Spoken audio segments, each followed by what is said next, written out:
Hi friends, Indian ഭൂപ്രകൃതി വിഭാഗത്തിലെ ഒരു ക്ലാസിഫിക്കേഷനാണ് തീരസമതലം എന്ന് പറയുന്നത്. നമുക്കറിയാം രണ്ട് തരത്തിലുള്ള തീരസമതലങ്ങളുണ്ട്. ഏതൊക്കെയാ? പടിഞ്ഞാറൻ തീരസമതലം, അതുപോലെ തന്നെ കിഴക്കൻ തീരസമതലം. ഇതിലെ പടിഞ്ഞാറൻ തീരസമതലത്തിന്റെ പ്രത്യേകതകൾ എന്തൊക്കെയാണ് നമുക്ക് നോക്കാം. ഇവിടെ മുതൽ ഏതുവരെയാണ് എന്നുള്ളത്?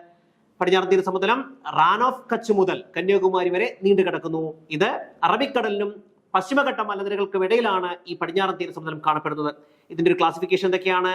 ഗുജറാത്ത് തീരസമതലം, കൊങ്കൺ തീരസമതലം, അതുപോലെ തന്നെ മലബാർ തീരസമതലം. പൊതുവെ വീതി കുറഞ്ഞ ഒരു തീരസമതലമാണ് ഇത് ഈ പടിഞ്ഞാറൻ തീരസമതലം എന്ന് പറയുന്നത്. അതുപോലെ തന്നെ ഇവിടെയാണ് കായലുകളും അതുപോലെ തന്നെ അഴിമുഖങ്ങളും കാണപ്പെടുന്നത്.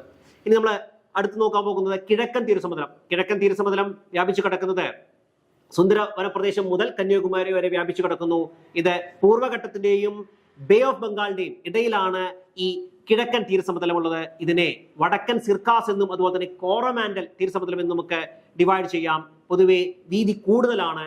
ഇവിടെയാണ് ഏറ്റവും കൂടുതൽ ഡെൽറ്റകൾ കാണപ്പെടുന്നത്. അപ്പൊ നമ്മള് കിഴക്കൻ തീരസമതലത്തെക്കുറിച്ചും പടിഞ്ഞാറൻ തീരസമതലത്തെക്കുറിച്ചുമാണ് നോക്കിയത്. ക്ലാസ് മനസ്സിലായെന്ന് വിചാരിക്കുന്നു. ഒരു SCRT ഫാക്ട് ആണ്.